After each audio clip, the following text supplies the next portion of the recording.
और ज्योति जी, विधायिका बनने के लिए आप इतना हद तक गिर सकती हैं, ये मुझे उम्मीद नहीं था। मैंने बोला तो कि जहाँ से पार्टी मुझे मौका देती है वहाँ से मैं चुनाव लड़ूंगी। हेलो एवरीवन, तो क्या हाल चाल। आई होप सब बढ़िया होंगे। तो आज की इस वीडियो में हम बात करने वाले पवन सिंह और उनकी वाइफ ज्योति सिंह के बारे में। तो आप लोगों को पता होगा इन दोनों का जो व्यक्तिगत मामला है ये अब पब्लिकली कंट्रोवर्सी बन चुका है और इस विवाद में एक एक करके एक दूसरे पे आरोप लग रहे, एक दूसरे का खुलासा हो रहा है। तो सबसे पहले हम बात करते हैं कि जैसा कि मैंने पिछले वीडियो में बताया था कि पवन सिंह की वाइफ ज्योति सिंह का जो वीडियो वायरल हुआ था जिसमें वो हंगामा करती हुई नजर आई, जिसके बाद जो है पवन सिंह का स्टेटमेंट देखने को मिला। उन्होंने साफ अपनी बातें रखी और कहा कि ये सब साजिशें है और ये जो भी कर रही है ये चुनाव लड़ने के लिए, टिकट के लिए ऐसा कर रही है। पवन सिंह ने अपना स्टेटमेंट दिया था, इंस्टाग्राम पे एक पोस्ट करके बताया था उन्होंने। उसके जस्ट कुछ देर बाद उनकी पत्नी ज्योति सिंह का भी एक स्टेटमेंट देखने को मिला फिर दोबारा से, जो मैं पिछले वीडियो में कवर कर चुका हूँ। मैं थोड़ा सा रिकैप यहाँ पे कर दे रहा हूँ। पवन सिंह के स्टेटमेंट के बाद वो भी इंस्टाग्राम पे एक पोस्ट करके बताए थे फिर दोबारा से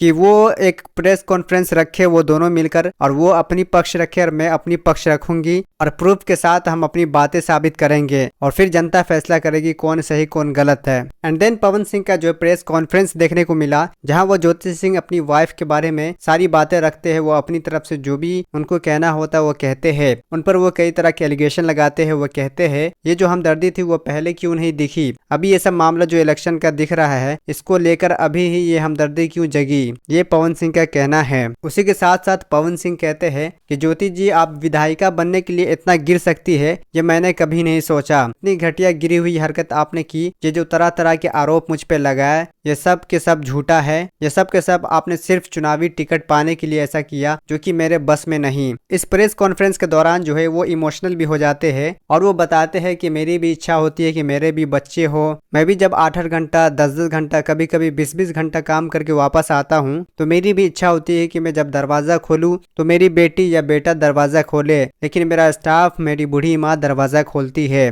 और इस तरह की बात करते वो थोड़ा इमोशनल भी हो जाते हैं। पहले आप यहाँ पवन सिंह का वीडियो देखिए। ज्योति जी, विधायिका बनने के लिए आप इतना हद तक गिर सकती हैं, ये मुझे उम्मीद नहीं था। खैर, आपको जो करना है सो करिए, आपको जितना बोलना है बोलिए, आपको जितना गिरना है गिरिए, लेकिन मैं मर्यादा से बाहर नहीं जा सकता। 40 साल का हो गया, 10 घंटा मेहनत करता हूँ, 15 घंटा मेहनत करता हूँ, 20 घंटा मेहनत करता हूँ। मेहनत करके जब घर वापस लौटता हूँ, दरवाजा खटखटाता हूँ तो मेरा भी दिल करता है कि या तो दरवाजा मेरी बेटी खोले और नहीं तो मेरा बेटा खोले। लेकिन सर, दरवाजा मेरा स्टाफ खोलता है, नहीं तो मेरी बूढ़ी माँ खोलती है। मैं इतना कहना चाहता हूं, मैं भी इंसान हूं यार, थक जाता हूं कभी कभी। यही बात है सर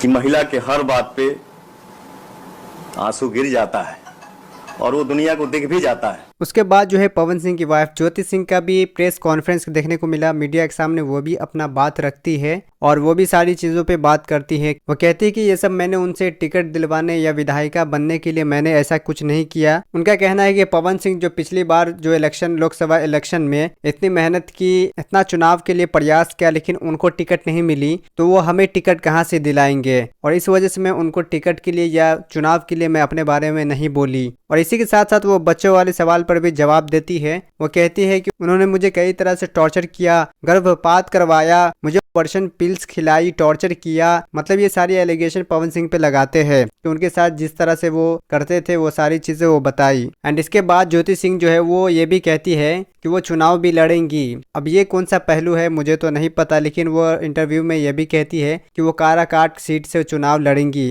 क्योंकि वो पहले भी इलेक्शन में जो है वहाँ काफी मेहनत भी कर चुकी है चुनाव को लेकर। उस जगह से वो ज्यादा कंफर्टेबल भी रहेगी और अगर उसे मौका मिले तो वो वहाँ से चुनाव लड़ेंगी। वो क्या कहते हैं यहाँ आप उनका वीडियो देखिए। मैंने बोला तो कि जहाँ से पार्टी मुझे मौका देती है वहाँ से मैं चुनाव लड़ूंगी। काराकाट में आपको देखा गया है ना लगातार जनता से संपर्क करते हुए, तो क्या वो सीट आप सबसे ज्यादा प्रेफर कर रही हैं? जी बिल्कुल, मैं जहाँ पे बैठी हूँ वहाँ पे मैंने काराकाट के लिए ही मांग की है, क्योंकि लोकसभा चुनाव में पवन जी जब लोकसभा चुनाव लड़े थे उसके बाद पवन जी एक भी बार वहां पे नहीं गए। लोगों की उम्मीद, जो 2,75,000 लोगों ने उनको वोट दिया था, उन लोगों की भी इमोशंस के साथ खिलवाड़ हुआ। और आप मुझे ब्लेम किया जा रहा है कि आप राजनीति के लिए ये सब कर रही हैं। राजनीति के लिए तो आप इतने गिर चुके हैं कि आज आप जो 2,75,000 लोगों ने आपको वोट दिया है, आप उनके भी नहीं हुए। आप अपनी पत्नी का तो छोड़ दिए, आप तो किसी के नहीं हुए। तो चुनाव के लिए, राजनीति के लिए मैं गिर रही हूँ या आप गिर रहे हैं? बच्चे की बात रही कि बच्चे के लिए वो तरस रहे हैं, तो जो इंसान बच्चे के लिए तरसता है वो दवा नहीं खिलाता है अपनी पत्नी को। मुझे हर बार दवा खिलाया गया। अब बहुत सारी चीज़ें मैंने आज भी मीडिया में नहीं रखी थी, लेकिन आज पवन जी ने मुझे मजबूर कर दिया है। मैं पवन जी को बदनाम नहीं कर रही हूँ, मैं बस अपना पक्ष रख रही हूँ। खुद के बारे में जो चीज़ें हैं वो मैं आज मीडिया में रख रही हूँ। पवन जी द्वारा मुझे जब दवा खिलाया जाता था, उस चीज़ के विरोध में जब मैं बोलती थी तो मुझे इतना टॉर्चर किया गया कि मैंने स्लीपिंग पिल्स खा लिया था, नींद की गोली। उस समय उनके भैया रानू भैया जी थे और उनके टीम मेंबर में से दीपक भैया थे, बिक्की जी थे। रात के 2 बजे वो लोग मुझे उठा के हॉस्पिटल ले गए और वहाँ पे मेरा इलाज हुआ। हॉस्पिटल का नाम मैं आपको दिखाती हूँ।